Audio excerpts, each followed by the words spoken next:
मला ना सायटिकाचा त्रास होत होता. माझ्या एक गादी सरकलेली होती. मला सायटिकाचा प्रॉब्लेम होता. आणि कंबर दुखत होती. डोक्याला आणि मानेला आणि पायाला खूप त्रास होतो. मला रात्री झोप नव्हती येत.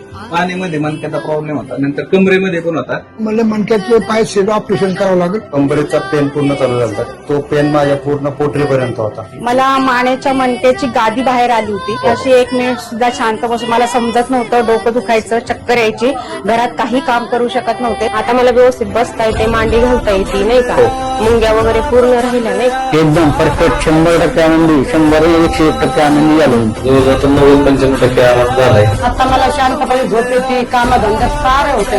मी डॉक्टर तुमचे खूप खूप आभार मानते. मला खूप म्हणजे एकदम बरं वाटतंय. मग मी पूर्णपणे नाही का, म्हणजे पूर्ण बरा झाले होते. हो पूर्ण बरा झाले. म्हणून ऑपरेशन करा. येतो म्हणून दुसरं काय 2 लाख रुपये त्यांनी सांगितले. मला 30,000 माझं सगळं जाणं येणं सगळा खर्च गाडी सकाळचा. पण अगदी मी क्लिअर खर्च झालो. अगदी मग मला 100% फरक आहे म्हणलं तरी काय हरकत. तुमच्यामुळे म्हणजे नाही का थेरपी वगैरे जबरदस्त. म्हणजे मी पाणी येते. पण तुमच्याकडे ट्रीटमेंट घेतल्यानंतर दुसऱ्या ट्रीटमेंट मध्ये मला खूप फरक पडला आणि खूप छान वाटलं. डायरेक्ट पुढं मोठ्या हॉस्पिटल नको, काही नको, डायरेक्ट तन्वीर देशमुख.